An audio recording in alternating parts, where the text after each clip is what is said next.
Assalamualaikum warahmatullahi ta'ala wabarakatuh. Alhamdulillahirabbil alamin. Wassalatu wassalamu ala asyrafil anbiya'i wal mursalin wa ala alihi wa sahbihi ajma'in. Subhanaka la ilma lana illa ma 'allamtana innaka antal alimul hakim. Ya alim 'allimna min ilmika kama tarda bihi anna. Ya halim khalliqna bi khuluqil hilmi وحققنا بحقائق العلم. اللهم علمنا ما جهلنا وذكرنا ما نسينا. اللهم يسر ولا تعسر وتمم بالخير. أما بعد. Jemaah-jemaah yang dihormati dan dikasihi sekalian, alhamdulillah kita syukur pada Allah kerana sekali lagi kita diberi peluang oleh Allah untuk kita meneruskan perbincangan kita pada ruas yang ke-10, di mana dalam ruas yang ke-10 yang mesti kita masukkan dalam jiwa dan setiap hati kita ini, iaitu sabar, dan kita diajar supaya menyerahkan diri kita dan juga redha dengan setiap ketentuan Allah dalam kehidupan kita ini. Ini dipanggil amalan-amalan yang melibatkan hati kita, yang mesti dalam hidup kita ni kita jaga supaya amalan ini berkekalan dalam jiwa kita. Perasaan yang disebut dengan antara perkara yang kena ada pada diri kita ni ialah sabar dalam kita berhadapan dengan setiap ujian-ujian dalam hidup. Sabar ni bukan bermaksud jadi dayus, tidak. Sabar ini bukan bermaksud kita menyerah totally sampai kita boleh diinjak-injak, tidak. Tapi sabar ini dia kena ada dalam kadar batasan, di antara kita jadi marah, di antara kita terlampau marah, ataupun kita terlampau dalam pada kitanya terlampau jadi dayus. Tu dipanggil sabar. Sabar ni dia ada batasan dia. Tidak kata sampai peringkat orang pijak kaki kita, sampai pijak kepala kita, orang boleh sampai injak-injak tu badan kita. Orang tanya, buat kenapa tu jadi macam tu? Kita jawab sabar. Tu bukan sabar, tu dayus. Dayus lain. Kemudian demikian juga pada diri kita diajar supaya tak terlampau lebih sangat, sampai marah, sampai kita tengking, sampai kita caci maki keluar daripada mulut kita. Itu dipanggil kita pemarah. Islam larang dalam keadaan demikian. Islam dia nak suruh kita ni sentiasa dalam keadaan terjaga pada tubuh badan kita ini. Baik, hari ni kita akan sebut tentang bahagian yang ketiga. Bahagian ketiga ni iaitu yang tidak dapat dimasukkan dalam pengertian ikhtiar. Sabar ni dia ada ikhtiar yang kita boleh ikhtiar, dan ada yang kita diajar supaya kitanya tak boleh ikhtiar. Yang kita tak boleh ikhtiar, baik yang berupa berjaga-jaga sebelumnya, iaitu kita kena jaga-jaga sebelum terjadi sesuatu, sebagai penutupnya ataupun di akhirnya, seperti adanya berbagai macam musibah ataupun bencana yang tidak diharap-harapkan. Misalnya berlakunya banjir. Ini bukan ikhtiar kita ni, bukan dalam yang tidak dapat dimasuk dalam pengertian ikhtiar. Maknanya sabar yang kita ni tidak ikhtiar kita, tapi terjadi perkara-perkara demikian. Yang keadaan seperti ini, seperti kematian orang yang dianggap mulia, orang yang kita sayang dalam hidup kita, kita diajar supaya sabar. Ini sabar bahagian ketiga, di mana meninggal dunianya ayah kesayangan kita, ataupun meninggal dunianya ibu dan anak-anak. Ini sabar juga. Sabar waktu mana meninggal dunia yang disebut dengan ibu kita, meninggal dunia yang disebut dengan anak-anak kita. Bila kita berhadapan dengan keadaan ini, juga seperti hilangnya harta yang dimiliki. Sabar juga kita. Kadang-kadang dalam hidup kita ni hilang harta yang kita miliki dalam hidup kita, ataupun hilangnya kesihatan dengan sebab penyakit yang dideritai. Ini pun sabar juga. Dalam diri kita, penyakit-penyakit ni kita bukannya boleh kita ikhtiar untuk tak kena. Pada diri kita kadang-kadang Kita cuba untuk jangan bagi kena, kena juga pada diri kita. Dalam ikhtiar kita, kebutaan mata ataupun buta mata sama juga. Dalam hidup kita, buta mata ni kan, usaha jangan bagi buta. Tiba-tiba buta juga mata kita, baik yang sekonyang-konyangnya atau yang perlahan-lahan datangnya kerana ketuaan dan sebagainya. Ni pun kita pun kadang-kadang dia datang mengejut dalam hidup kita, ataupun memang proses penuaan. Kita semakin tua, bila semakin tua, yang menyebabkan di waktu ini kita mula kena yang disebut dengan penyakit-penyakit, ataupun yang digambarkan sebagai kita ni mula hilang pandangan mata kita, tak sama lagi dengan pandangan sebelum daripada ini. Demikian pula rosak ataupun tidak dapat dipergunakan salah satu daripada anggota tubuh badan pun sama juga. Kadang-kadang tubuh badan kita ni jadi paralyzed, yang dipanggil kita kena stroke dalam hidup kita. Ni bukan ikhtiar kita. Kita usahalah jangan bagi kena, tiba-tiba kena juga. Pendeknya, berbagai macam bala yang menimpa diri. Sabar di waktu ini. Sabar di waktu mana kita diuji dengan ujian ini. Sabar dalam keadaan seperti ini adalah setinggi-tinggi tingkat kesabaran dalam hidup kita. Kalau kita berhadapan dengan keadaan macam ni, kita pun sabar menahan diri kita setinggi-tinggi darjat kesabaran. Dalam masalah inilah Ibn Abbas radhiyallahu anhu berkata, Ibn Abbas sebut, sabar yang dicantumkan dalam Al-Quran itu ada 3 sudut ataupun 3 macam. Dalam Al-Quran ni digambarkan tentang sabar ni ada tiga keadaan yang berlaku sabar ini. Yang pertama, sabar dalam menunaikan kewajipan-kewajipan yang difardukan oleh Allah Ta'ala, dan ini menempati tingkat pahala tinggi pahala dia sebanyak 300 darjat. Sabar yang dalam menunaikan kewajipan yang difardukan oleh Allah Ta'ala. Misalnya Allah fardukan kita tutup aurat, kita sabar dalam yang kedudukan macam ni. Ataupun Allah jadikan fardukan pada kita ni keluarkan zakat. Kita ni menggigil sayang terhadap harta benda, tiba-tiba kita keluarkan zakat juga. Sabar dalam ini menempati tingkat pahala 300 darjat yang jenis macam ni. Sabar waktu mana kita salat, sabar waktu mana kita jaga syariat. Kedudukan kita di sisi Allah dalam Al-Quran sebut 300 darjat di sisi Allah Subhanahu Wa Taala. Yang kedua, sabar dalam menjauhkan apa yang diharamkan oleh Allah Taala. Peringkat yang kedua dalam Al-Quran, sabar menjauhkan diri kita daripada kita buat maksiat pada Allah. Na'udzubillah min dzalik lah. Maknanya kita sabar.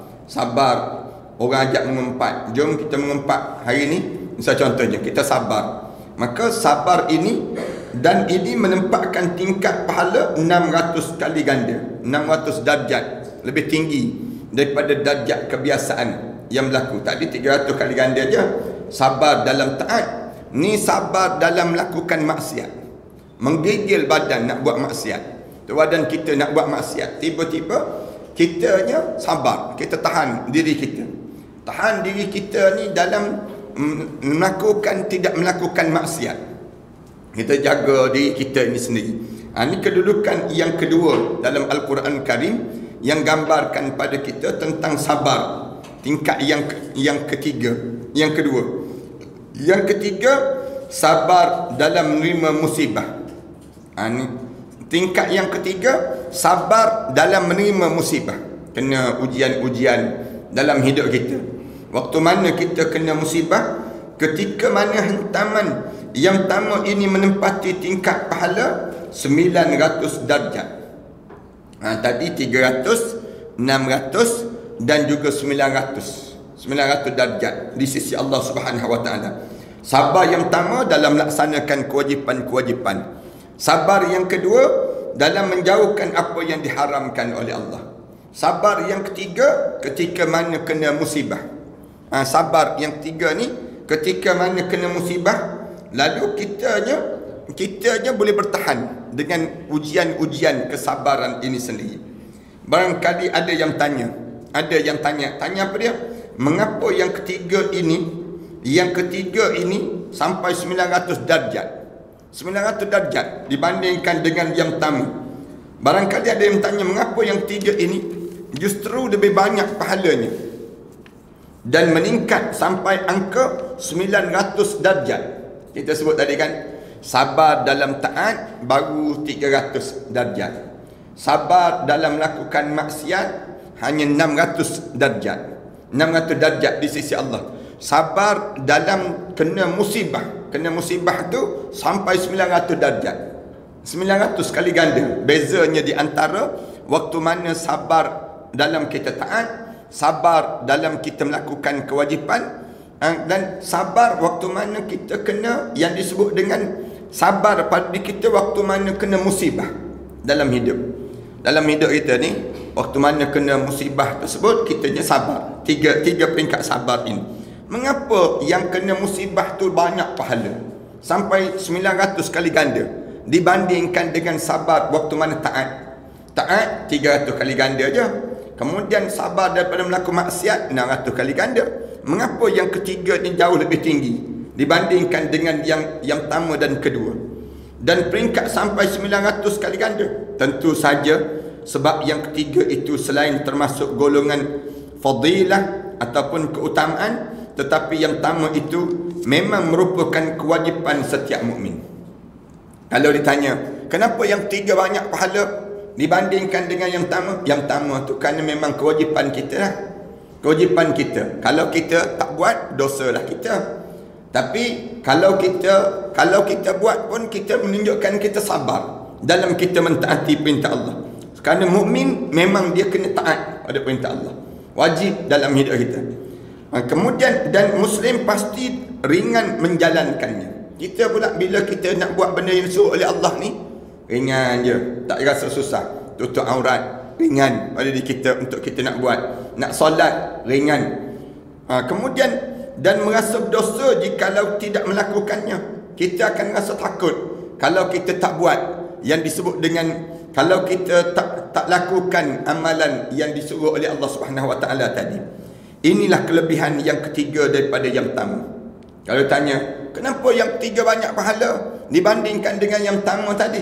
Jawabnya kerana yang ketiga tu musibah. Musibah berat menanggung. Yang kita tak nak, yang kita tak usaha pun untuk dapatkan yang pertama dengan yang kedua tu. Tapi yang ketiga ni, di mana kitanya kena ujian, maka bebanan yang ketiga tu lebih beban dibandingkan dengan yang pertama dan yang kedua. Kelebihan dengan yang kedua pula, oleh sebab setiap mukmin dan muslim pasti dapat menjauhi apa yang diharamkan, hukum haram di sisi Allah. Kita kata dengan yang kedua, kenapa? Yang ketiga lebih banyak. Kerana yang kedua tu kita sabar dalam menjauhkan maksiat. Kan? Sabar dalam jauh daripada maksiat ini, menjauhkan diri kita daripada maksiat ini, memang kewajipan kita kena jauh daripada maksiat. Tapi yang ketiga ni, kita tak dapat ikhtiar kita. Bukan ikhtiar kita pun. Yang tu kita tak sangka-sangka kena ujian. Jadi bila kita tak sangka-sangka kena ujian dalam hidup kita, tiba-tiba kita kena, maka di waktu tersebut kita bertahan, kita sabar, maka pahala dia tentulah banyak. Itulah sebabnya maka yang tiga itu yang lebih tertinggi tingkatnya dibandingkan dengan yang pertama dan yang kedua tadi. Sabar tadi. Adapun sabar terhadap bala yang diberikan oleh Allah Ta'ala, maka tidak sanggup untuk menghadapinya. Bala-bala, ramai orang tak mampu untuk nak menghadapinya, melainkan para nabi. Dan juga sabar sedemikian itu adalah merupakan harta yang dimiliki oleh kaum siddiqin.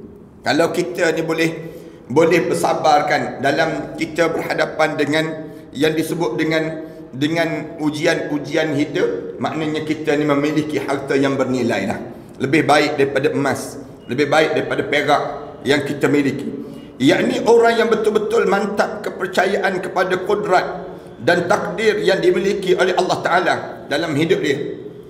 Dan didatangkan olehnya kepada hamba yang dikendaki untuk diuji ketabahan hatinya. Itulah sebabnya Maka Rasulullah sallallahu alaihi wasallam bersabda, Rasulullah sallallahu alaihi wasallam dia bersabda, as'aluka minal yaqin ma tuhawwinu alayya bihi masaibad dunya. Rasulullah sallallahu alaihi wasallam sebut, as'aluka minal yaqin, hamba memohon kepada kamu ya Allah, biar kamu dapat keyakinan. Mengenai apa dia? Ma tuhawwinu alayya bihi masaibad dunya, daripada mengenai kekuasaan kamu yang dengan keyakinan itu terasa ringanlah pada diri hamba kamu semua musibah di dunia ini sendiri. Rasulullah sallallahu alaihi wasallam sebut dalam hadis, Rasulullah sebut, as'aluka minal yaqin, hamba kamu memohon pada kamu ya Allah agar kamu kurniakan pada kami keyakinan. Bila masuk ma tuhawwinu alayya bihi masaibad dunya, apa sahaja ujian yang menimpa dalam urusan dunia ini menyebabkan kami ini jadi sabar. Rasulullah sallallahu alaihi wasallam sebut demikian. Minta dengan Allah, doa pada Allah. Doa pada Allah apa dia? Keyakinan, keteguhan di waktu mana kita berhadapan dengan ujian dalam kehidupan kita ini sendiri. Ini doa kita lah. Baca doa ni, as'aluka minal yaqin, saya memohon pada kamu ya Allah keyakinan. Daripada apa dia? Ma tuhawwinu alayya bihi masaibad dunya, apa sahaja yang membebankan dengan kehidupan aku di dunia ini. Rasulullah sallallahu alaihi wasallam suruh kita baca doa-doa demikian, sebagaimana yang dimohon oleh Allah, dimohon oleh Rasulullah sallallahu alaihi wasallam. Itulah pengertian sabar yang sebenar-benarnya. Kadang-kadang kan, bila kita kena ujian-ujian yang berat dalam hidup, ujian yang berat dalam hidup kita ni, lalu kita pun bertahan, dan sandarannya adalah keyakinan yang baik kepada Allah. Bila kita kena musibah, kena saja musibah dalam hidup kita ni, maka kita bertahan dengan keyakinan kepada Allah Subhanahu Wa Taala. Abu Sulaiman berkata, demi Allah, kita ini tidak bersabar menghadapi apa yang kita senangi. Ni katanya Abu Sulaiman, disebut kita ni kalau dapat benda-benda yang diberi nikmat tak sabar. Jadi bagaimana kita dapat bersabar menghadapi apa yang kita benci?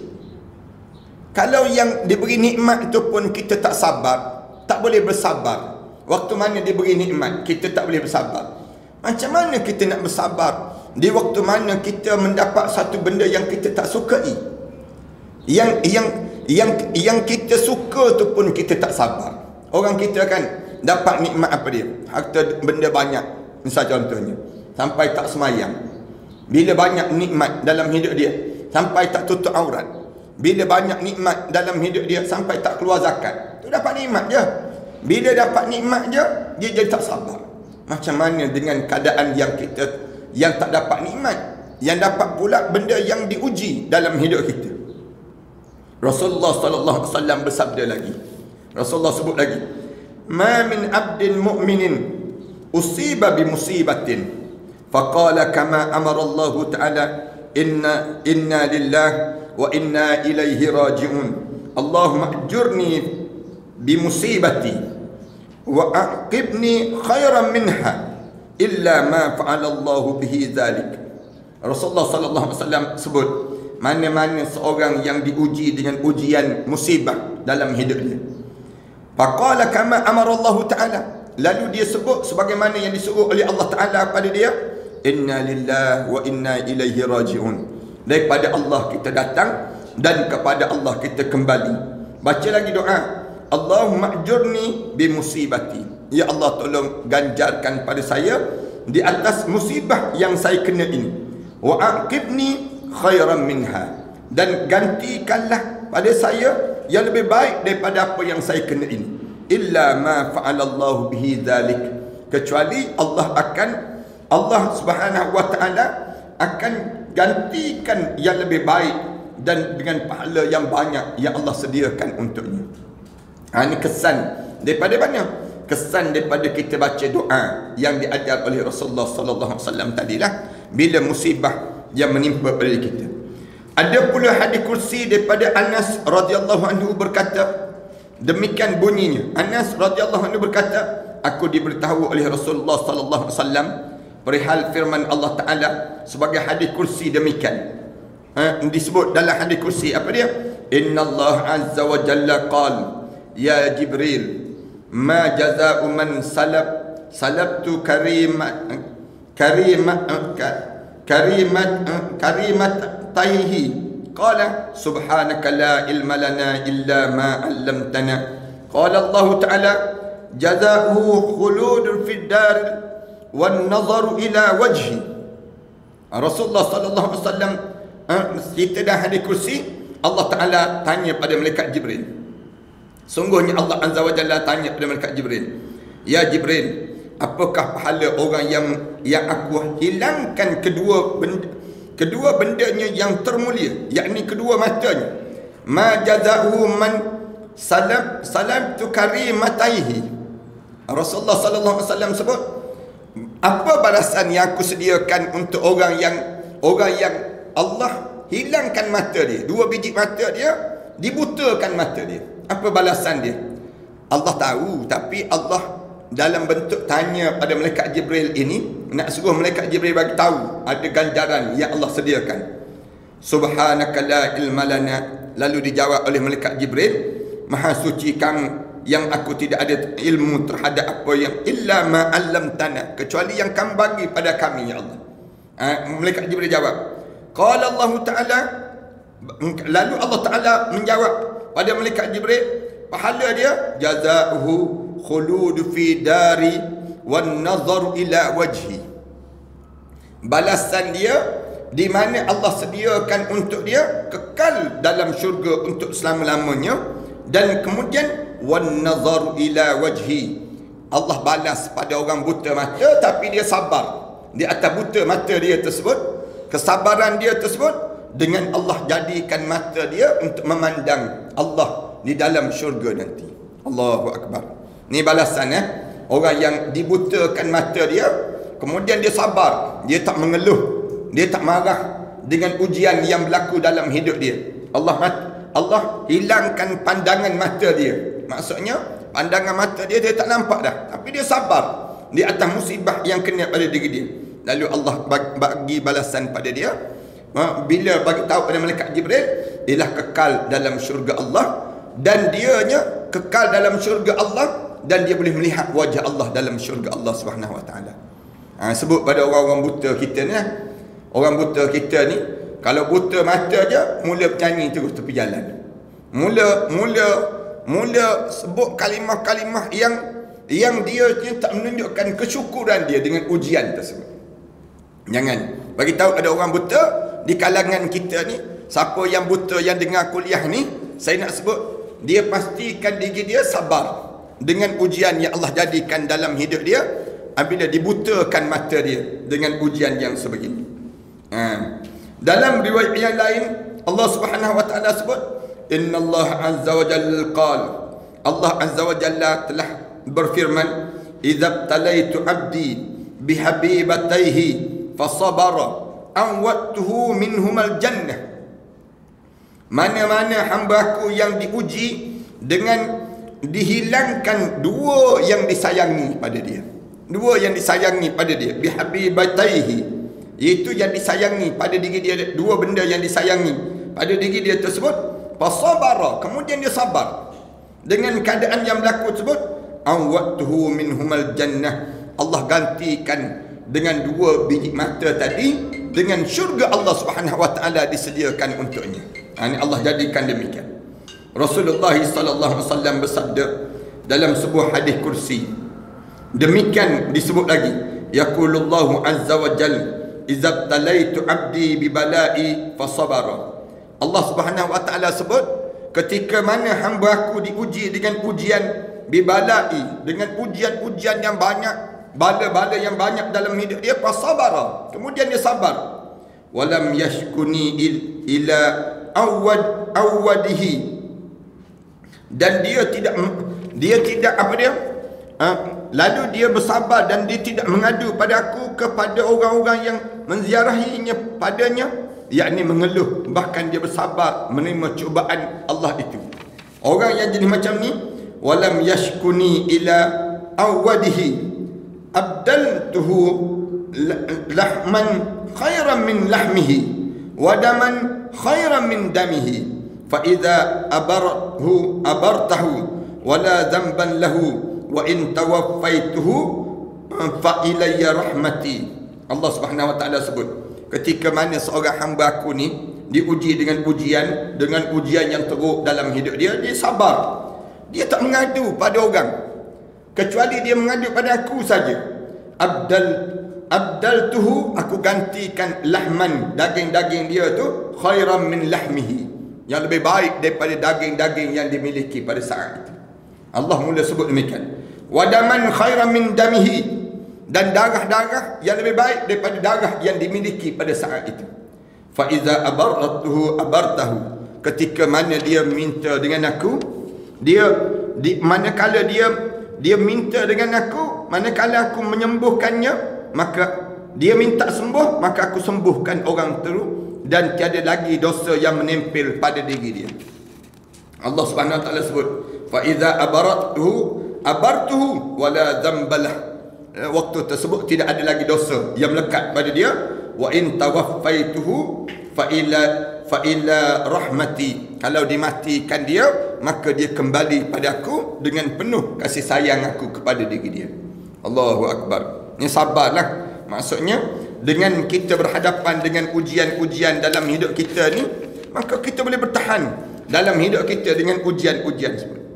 Apabila kamu berkata, apa sebabnya kita akan memperolehi darjat yang tingkatan yang sangat baik?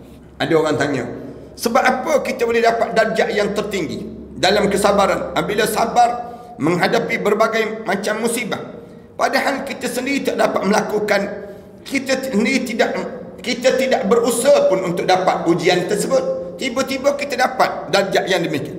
Bukankah hal itu merupakan keadaan yang terpaksa, dikendaki atau tidak dikendaki oleh yang terkena musibah tadi? Dan kadang-kadang dalam hidup kita, yang kita tak jangka tiba-tiba kena dalam hidup kita. Tiba-tiba kita kena. Apabila yang dikendaki itu tidak ada kebencian terhadap musibah itu dalam dirinya, maka jelaslah bahawa yang demikian itu bukan termasuk dalam ikhtiar dia. Kadang-kadang dalam hidup kita ni, kita bukan usaha pun, tapi bila kena pada diri kita, kena musibah tersebut, kita sabar. Kita ada perasaan benci dengan ujian tadi.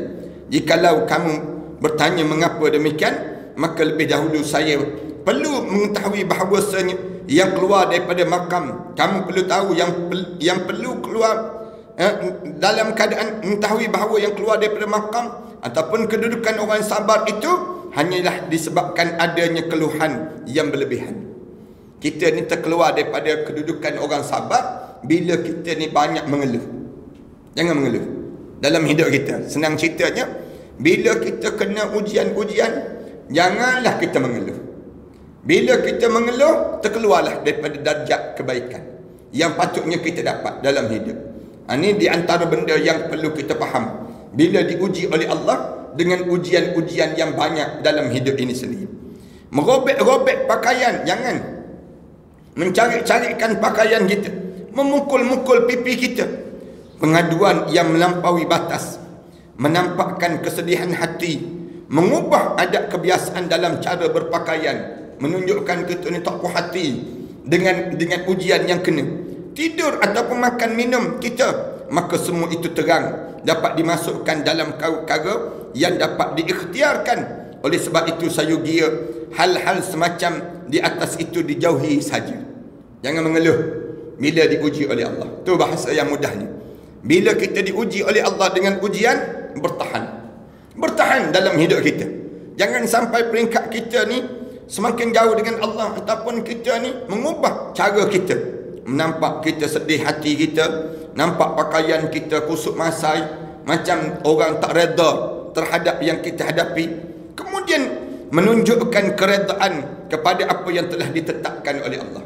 Selain daripada mengeluh, kita tunjuk, yang kedua tunjuk reda kita. Alhamdulillah, aku sikit je kena, orang lain kena teruk lagi daripada aku, pada diri kita ni. Ataupun qada dan juga qadarnya. Selanjutnya kembali pada apa yang menjadi kebiasaan dan meneruskan apa yang dilakukan dalam adat istiadat yang biasa kita lakukan dalam hidup kita. Selain itu, hendaknya mengiktikad dan meyakinkan bahawa segala sesuatu itu adalah titipan ataupun amanah yang datang daripada Allah. Yang ketiga, kita kena ingat, selain daripada tidak mengeluh, yang kedua kita redha, yang ketiga kita anggap semua benda yang Allah bagi pada kita ni hantaran Allah untuk diri kita.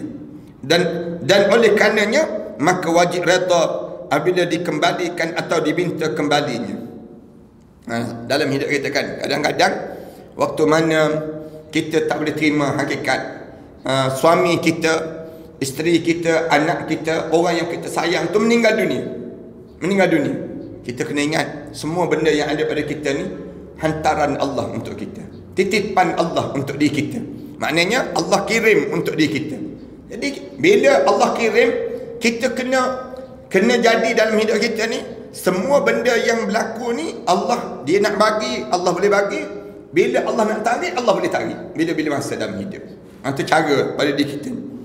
Keadaan semacam ini pernah terjadi di zaman Rasulullah sallallahu alaihi wasallam mengenai diri seorang wanita bernama Rumaisa. Isi hadis itu selengkapnya adalah demikian. Diriwayatkan daripada Rumaisa, iaitu Ummi Sulaim rahimahullah. Rumaisa ni satu gelaran kepada Ummi Sulaim. Dia berkata, anak lelaki meninggal dunia, dan suami aku waktu itu tak ada dekat rumah, yakni bermusafir.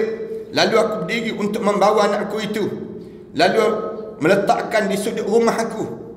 Bila anak lelaki meninggal dunia, suami pula tinggal dekat luar rumah. Suami pula pergi cari sara hidup di luar rumah. Waktu tu tak ada SMS, tak ada handphone dan sebagainya. Dia pun angkat jenazah anak lelaki meninggal dunia, angkat jenazah anak, letak di bucu rumah, tunggu suami balik ni. Abu Talha suaminya lalu pulang daripada permusafiran. Bila balik daripada permusafiran, Rumaisa ni, Ummu Sulaim ni, aku menyambutnya dan aku menyiapkan makanan untuknya. Bila suami balik saja, jenazah anak ada dalam rumahnya, anak lelaki ni. Kemudian balik suami pula balik dalam keadaan sebegitu. Aku sediakan makanan, aku sediakan untuk dia. Suami aku mula makan, dan begitulah sampai selesai. Dalam riwayat Rumaisa ni cerita benda demikian. Sedangkan aku berada dekat dengan dia. Abu Talha ni pula, suami aku mula bertanya, bagaimana anak kita? Tanya anak ni macam mana? Aku menjawab, dalam keadaan yang terbaik sekarang. Kerana sekarang segala puji dan kurniaan untuk Allah. Anak kita tidak pernah bergaduh lagi semenjak sakitnya. Yang aku rasa lebih baik daripada malam-malam sebelum ini. Keadaannya lebih tenang. Dia sebut demikian. Rumaisa ni disebut pada suami dia. Suami tanya sepatah, anak macam mana anak? Senyap je ni. Mana anak? Oh, lagi baik lah daripada sebelum daripada ni. Sebelum daripada ni sakit, sebelum daripada ni susah, sebelum daripada ni banyak masalah, tapi sekarang ni lebih tenang. Sebut demikian. Katanya Rumaisa seterusnya, aku lalu mengenakan dandanan pakaian dengan cara yang sebaik-baiknya untuk dipandang suami aku. Dia pun siap pakaian dia, siapkan untuk badan dia. Aku tidak pernah berbuat demikian yang lebih baik daripada sebelum itu. Katanya Rumaisa, dia cerita dalam riwayat ini, akhirnya suami aku melakukan apa yang diperlukan kepada keperluannya kepada aku, yakni bersama. Setelah itu aku berkata, apakah kanda tidak heran dengan hal ehwal tetangga kita? Selesai saja hubungan suami isteri ni, dia pun tanya, tak heran ke dengan hal ehwal tetangga kita? Dia bertanya, apa yang mereka kerjakan? Tanya pula, apa jiran-jiran kita buat? Mereka itu diberi pinjaman ataupun titipan suatu benda yang dipinjam ataupun dititipkannya. Tetapi setelah benda itu diminta dan diambil kembali, tiba-tiba mereka mengeluh. Rumaisa ni cerita, jiran kita ni kan, Allah, adalah macam-macam PA lah. Dia sebut, dia orang bagi pinjam, lepas pada bagi pinjam, lepas tu orang tu minta balik barang tu, dia mengeluh padahal barang tu barang pinjam dia. Abu Talha lalu berkata, alangkah buruknya kelakuan mereka itu. Tak bagus macam tu, perangai hodoh. Kalau orang dah bagi pinjam, orang ambil balik, jangan mengeluhlah kitanya. Lalu aku berkata, anak kita itu adalah pinjaman daripada Allah Ta'ala. Baru dia sebut, anak kita tu, anak lelaki kita tu, Allah pinjam pada diri kita. Dan sesungguhnya Allah telah mengambilnya kembali. Oh, sebut begitu terus. Anak lelaki kita tu, Allah bagi pinjam. Kemudian sekarang anak lelaki kita tu Allah ambil kembali. Suami aku lalu bingkah bangun mengucap Alhamdulillah, dan dia sebut Inna lillahi wa inna ilaihi raji'un. Dia sebut, dia faham, yakni mengucap Inna lillahi wa inna ilaihi raji'un. Sungguhnya kita ni kepunyaan Allah dan kembali pada Allah. Paginya dia pergi menghadap Rasulullah sallallahu alaihi wasallam. Abu Talhah ni pagi itu dia pergi berjumpa dengan Rasulullah. Bila dia pergi berjumpa dengan Rasulullah, lalu dia menceritakan apa yang terjadi pada malam hari kemarin. Ini cerita benda yang terjadi ni, keadaan dalam rumah tangga dia. Cerita pada Rasulullah sallallahu alaihi wasallam. Rasulullah kemudian bersabda, "Ya Allah." Rasulullah angkat tangan, baca doa. "Ya Allah, kurniakanlah keberkatan pada suami isteri ini dalam malam hari yang telah dilaluinya. Ya Allah, tolong berkatkanlah malam-malam yang dilalui oleh Abu Talhah dan juga Rumaisah ini." Rasulullah baca doa. Ia menceritakan hadis di atas itu, kemudian berkata, "Betul-betul aku melihat sesudah kejadian itu bahawa mereka, yakni anak-anak Abu Talhah dengan Rumaisah, semuanya duduk di masjid sebanyak 7 orang. Anak dia yang lahir daripada tu, hasil daripada dia bersama dengan yang disebut dengan yang meninggal dunia tu, meninggallah dunia. Kemudian dikebumis, dikapankan dan sebagainya. Kemudian lepas pada itu Rumaisah lahir lagi, 7 orang lagi anak. Anak digantikan dengan kesabaran yang dilalui ini. Seluruhnya 7 orang tu semua menghafal Quran. Semua menghafal Quran dengan barakah doa Rasulullah sallallahu alaihi wasallam kepadanya tadi. Ini sebut kesabaran orang perempuan dalam berhadapan dengan kekeluargaan, ujian kekeluargaan. Kadang-kadang dalam hidup kita ni ada je ujian anak-anak, ujian kekeluargaan, ujian suami, ujian isteri dalam hidup. Tapi semua tersebut kita diajar supaya berlatih untuk menjadi orang yang sabar. Sabar dalam hidup kita. Sampai peringkat Rumaisah ini Allah bagi pada dia 7 orang anak-anak tak sebutlah anak lelaki ke perempuan. Lepas pada tersebut semuanya menghafal Quran. 7 orang tersebut duduk di masjid dan hidup dengan keadaan yang betul-betul menadah ilmu, hidup dengan suasana Al-Quran kehidupan mereka. Hadis ni diriwayatkan Imam Bukhari dan juga Imam Muslim. Boleh berjumpa baliklah, cari balik dalam hadis tersebut cerita keadaan demikian. Jabir radhiyallahu anhu berkata, Rasulullah sallallahu alaihi wasallam bersabda, "Aku bermimpi telah masuk syurga. Tiba-tiba aku bertemu dengan Rumaisah, isteri kepada Abu Talhah." Yang Jabir dia cerita, aku mimpi aku masuk syurga. Dalam syurga tu aku berjumpa dengan Rumaisah. Allahu Akbar. Ni kita ni kan, kalau ada di kalangan kita yang nak dapat anak-anak ke, nak dapat zuriat ke, kalaulah perempuan tak nama Rumaisah. Rumaisah ni di antara orang yang digambarkan dalam hadis Jabir radhiyallahu anhu. Dia kata, aku tengok dalam mimpi aku berjumpa dalam syurga, aku masuk dalam syurga dah. Aku berjumpa dengan Rumaisah, seorang yang sabar, di antara manusia yang sabar. Ada yang berkata demikian, sabar yang baik ialah orang yang mendapat musibah itu tidak dikenali oleh orang lain. Sabar yang terbaik ni, bila kita kena ujian, orang tak tahu kita kena ujian. Itu sabar yang terbaik. Sabar yang terbaik ni sampai peringkat orang tak tahu pun kita sedang berhadapan dengan musibah. Ini sabar yang terbaik dalam hidup. Saat mana kita kena musibah, sampai peringkat orang tak tahu kita kena musibah. Itu sabar. Itu yang terbaik. Kadang-kadang kita kena COVID zaman-zaman kita sekarang. Tahu-tahu orang tahu-tahu dah sembuh dah daripada kena COVID. Maknanya sabar tu tahan pada diri kita. Ada alim ulama kata ni sabar yang terbaik dalam hidup. Waktu mana kita diuji dengan ujian, tiba-tiba ujian tersebut menyebabkan orang tak tahu pun kita berhadapan dengan kesusahan, kepayahan, kita lalui sendiri keadaan yang demikian. Itu yang terbaik dah dipanggil. Mengapa tidak diketahui? Sebab tidak tampak dalam gerak-gerinya ada perubahan, ada istiadat. Artinya biasa saja sebagaimana sebelum mendapat musibah. Kita ni waktu mana kena musibah dengan saat mana lepas pada melalui musibah, kita sama je, tak ada apa-apa. Maknanya kita bertahan. Itu sabar yang sebenar dalam hidup kita ni. Dengan sikap demikian, tidak seorang pun mengenal bagaimana keadaan orang yang mendapat musibah tadi. Ini nak sebutnya demikian. Ada orang pun tahu dia sedang berhadapan dengan musibah dalam hidup dia. Barangkali di antara kita ada yang tanya, apakah rasa tidak sesuai atau kesakitan dalam hati? Kalau kita kena musibah, ada orang tanya, tak sakit hati ke Ustaz? Kalau kitanya, atau bercucur, tak bercucur air mata kah itu dapat menyebabkan orang terkena musibah itu keluar daripada batas orang sabar? Kalau orang menangis waktu mana dia kena ujian, apakah itu tidak dianggap dia sabar? Tidak dianggap sabar. Sabar yang macam mana? Kadang-kadang kan ada orang yang kena ujian, takkan tak tersentuh jiwa dia, perasaan dia, takkan tak terasa apa-apa pada perasaan dia. Orang yang macam mana?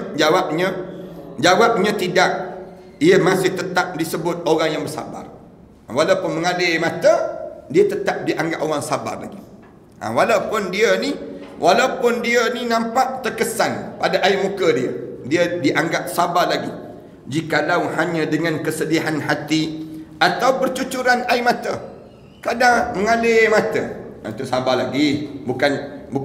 Bukan dianggap tak sabar. Sebab dalam hal kematian contohnya, semua orang, khususnya kaum keluarga, tentu bersedih hati, yang akibatnya air mata dia keluar tanpa disengaja.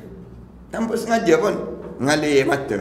Ini maknanya bukan orang kalau menangis tu tak sabarlah tu. Tak semesti. Menangis pun waktu mana berlaku kematian, tanda rahmat Allah dalam keluarga dia. Dalam masalah ini, seluruh manusia itu sama saja keadaannya. Kalau ditinggalkan keluarganya, atau terutama yang dekat-dekat seperti anak dia, ayah dia, ibu dan lain-lain, ini semua merupakan sifat manusia yang normal. Normal itu yang berlaku ni. Jangan kita anggap benda tu tak normal. Jangan.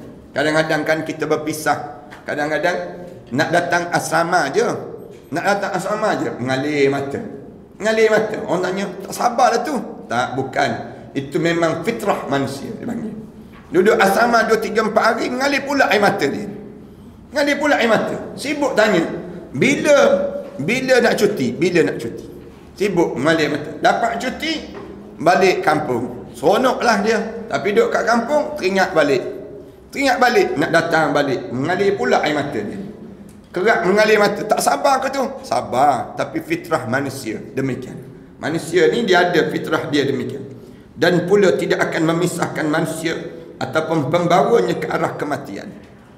Demikian terjadinya pada kita. Oleh sebab itu, ketika mana Ibrahim, putera Nabi Muhammad sallallahu alaihi wasallam, meninggal dunia, Rasulullah juga mencucurkan air mata. Waktu mana anak kesayangan Rasulullah, Ibrahim, meninggal dunia, mengalir mata Rasulullah. Bila mengalir mata, Rasulullah mula ditanya, bukankah kamu telah melarang kita daripada kesedihan ini dengan mengeluarkan air mata, ya Rasulullah? Sahabat tanya Rasulullah, tidakkah kamu sendiri yang ajar jangan keluar air mata, Rasulullah? Sabar sikit. Nak sebutnya demikian. Rasulullah menjawab, sesungguhnya ini adalah satu rahmat ataupun kasih sayang Allah. Tidaklah kata bila mengalir mata tu menunjukkan tak sabar. Mengalir mata tu tanda kasih sayang Allah dan juga rahmat Allah pada diri seseorang apabila berhadapan dengan musibah dalam hidup ini. Selanjutnya Rasulullah bersabda lagi, innama yarhamullahu min ibadihi ruhama. Rasulullah sallallahu alaihi wasallam sebut, Allah itu mengurniakan rahmatnya kepada hamba-hambanya yang suka mengasihi ataupun belas kasihan pada orang lain. Allah akan bagi yang disebut dengan kebaikan itu. Bahkan menangis itu pun tidak pula menyebabkan sahabat itu keluar daripada maqam ataupun makna keredaan. Cubalah ingat keadaan orang yang disuntik ataupun dibekam ataupun dihijamah. Ia reda diperlakukan sampai sesakit itu, dan tentu rasa sakit malahan sampai mencucurkan air mata atau menangis jikalau sakitnya itu sangat, namun tetap reda dan tetap disebut orang sabar kalau disuntik ataupun dibekam. Orang yang kena cucuk ni kan, vaksin misal contohnya, waktu mana kena vaksin tu, mula-mula kena vaksin tersebut, kitanya kata tak ada apa-apa, balik je mula rasa sengit bahu-bahu, nak sebut mula rasa. Tapi adakah kita di waktu itu kadang-kadang sakit badan kita kena vaksin tersebut, adakah dianggap tak sabar? Tak, pun sabar juga. Sabar di saat mana kita dikenakan dengan keadaan demikian, tapi kita boleh bertahan dengan keadaan yang sebegitu. Jangan sampai lagi orang kita kena vaksin nak lari. Dia nak lari sampai peringkat bila dia nak lari daripada kena yang demikian, menyebabkan dia ni di antara orang yang tak sabar dengan ujian-ujian yang berlaku dalam hidup dia. Kemudian penawar sabar dan apa yang diperlukan bila kita ni nak suruh jadi diri kita ni sabar. InsyaAllah kita sambung minggu yang akan datang nantilah. Sallallahu ala Muhammad wa ala alihi wa sahbihi wa sallam. Walhamdulillahi rabbil alamin. Kena sabar jugalah, baru masuk tiba-tiba berhenti. Pada diri kita, siapa suruh datang lewat. Kena sabar dalam hidup kita bila kita belajar begitu. Sallallahu ala Muhammad wa ala alihi wa sahbihi wasallam. Alhamdulillahi rabbil alamin. Bismillahirrahmanirrahim. Alhamdulillahi rabbil alamin. Wassalatu wassalamu ala rasul amin wa ala alihi wa sahbihi ajma'in. Rabbana iftah bainana wa bain qaumina bil haqq wa anta khairul fatihin. Rabbana zalamna anfusana wa illam taghfir lana wa tarhamna lanakunanna minal khasirin. Rabbana atina fid dunya hasanah wa fil akhirati hasanah wa qina adzaban nar. Sallallahu ala Muhammad wa ala alihi wa sahbihi wasallam. Alhamdulillahirabbil alamin.